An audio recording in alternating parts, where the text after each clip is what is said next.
Hey guys, here's the video for homework number 3. So a lot of this stuff is kind of a review, sort of, or maybe just an extension of some of the things we've been talking about.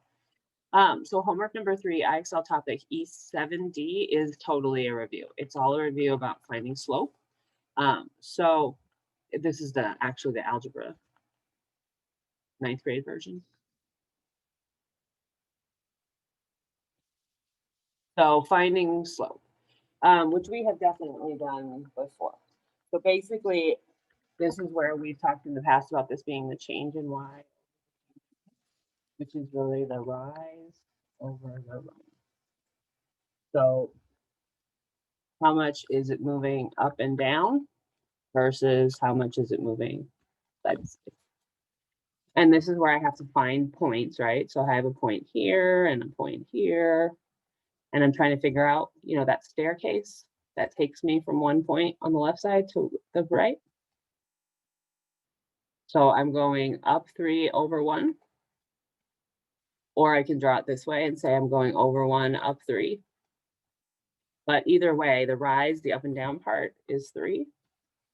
And the run part is 1. So this is really 3. This example, same exact thing, except I just need to pay attention to the scale and all that. Like, see how the side's going up by 10 this time? So I have a point here and there, there, there. So every time I go up 2 over 3, up 2 over 3, up 2 over 3. So rise over run is 2 over 3.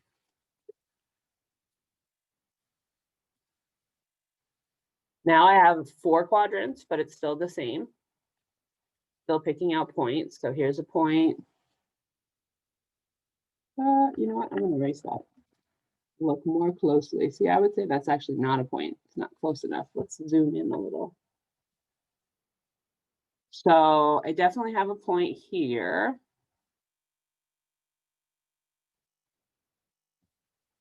And I definitely have a point all the way here.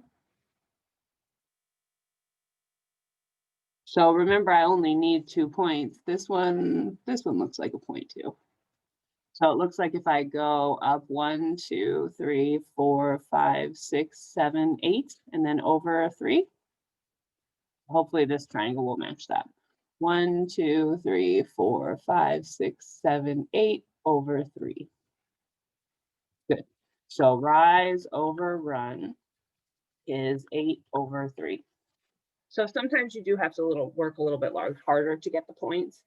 So I like using a graph is pretty easy for most students, but that's the one thing that makes it a little more challenging sometimes. All right, bigger numbers this time, but same idea. So looks like, if I'm being careful, I have a point here. Another one here, maybe one there and here. So I'm going up 4 over 3, up 4 over 3, up 4 over 3. So 4 over 3 is my rise over run.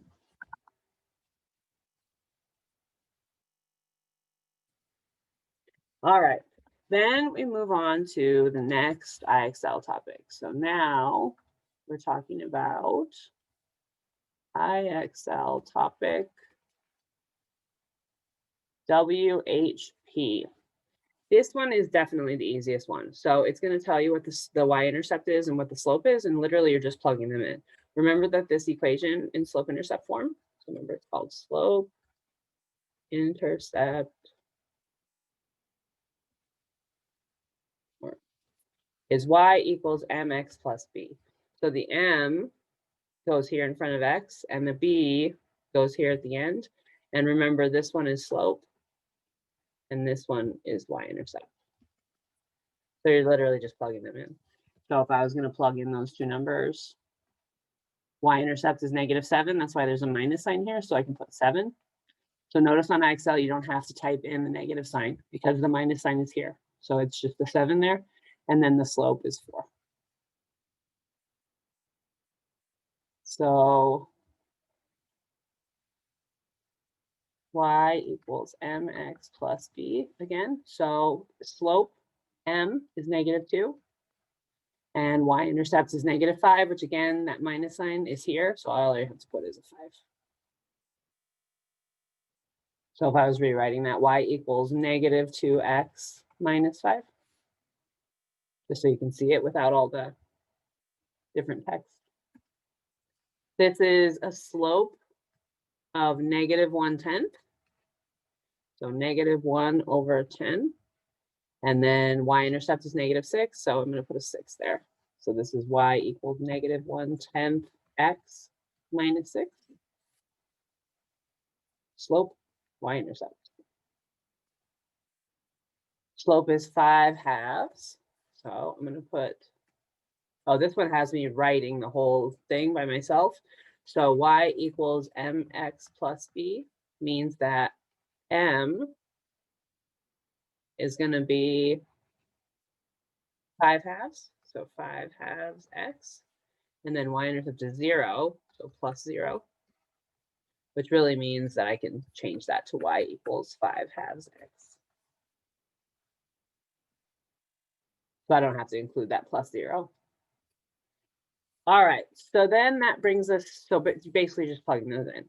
For the last topic, that probably is the most challenging topic. It's asking you to do the most. IXL topic, WHM. So here you're trying to write the whole equation by yourself. So y equals mx plus b. So you need to know what slope is, and you need to know what the y-intercept is, which you can look and see with your eyeball, right? So you can look at this, which is nice. You don't really have to calculate very much. So we practiced this in topic E7D earlier, finding the slope from a graph. So we just were doing this. And then y-intercept, you're just looking. So for the y-intercept, you're literally just looking at the y-axis here and seeing where does it cross. So let's do that for this problem. So if I figure out slope, just like I was doing before, I'm going to be figuring out the rise over the run. So I have a point here and here, here, here. And so if I'm going up 3/1 each time, that means my slope is 3/1 or 3.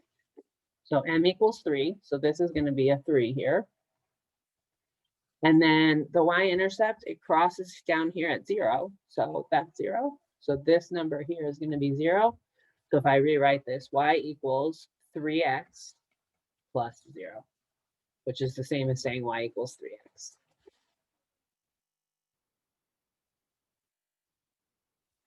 Same idea here, just bigger numbers, but just pay attention, it's fine.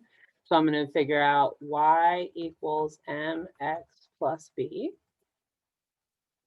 So m equals and b equals. So the m is rise over run. So that's what I'm going to figure out first.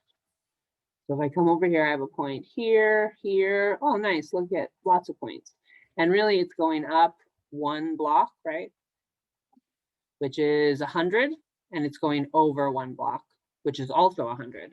So it's going up 100 every block and going over 100 every block, which reduces nicely to 1. So that means my slope here is a 1. And then my y-intercept, it crosses the y-axis here. And it looks like, if I'm paying attention, that's 300, right? Because it's between the 2 and the 400. So my y-intercept is 300, which means if I rewrite this, y equals 1x plus 300. And I don't have to include that 1. So just like the 0, 1 times x is still just plain old x. So I can just write it that way.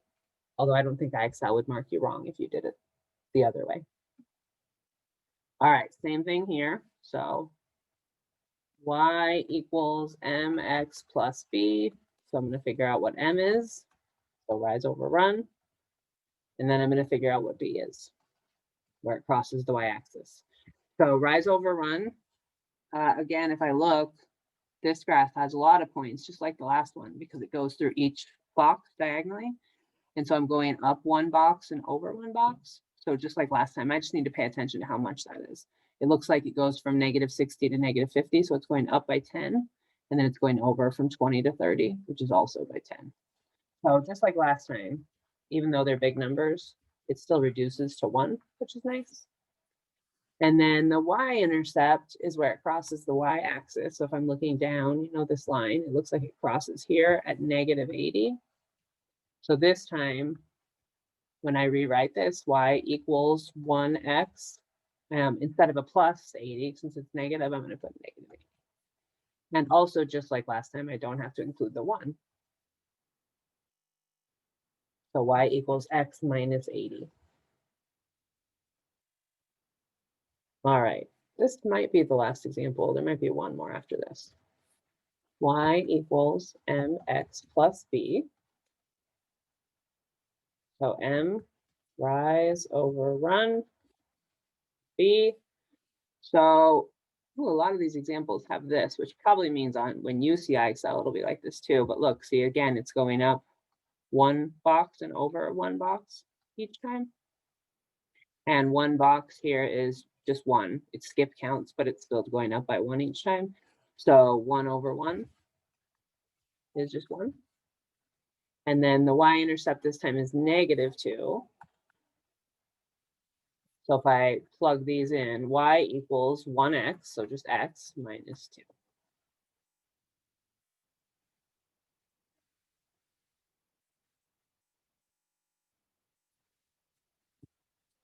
Y equals mx plus b. M is rise over run, and b is y-intercept. Again, look at that. I will say, even though IXL has worked out pretty well in this situation, in most ways, sometimes the way they repeat things again and again is annoying to me. So again, just like last time, this is going up 10 over 10. So 10 over 10 means it's going to reduce down to 1. So y equals x so far. And then my y-intercept this time, it crosses at -100. So this will be minus 100.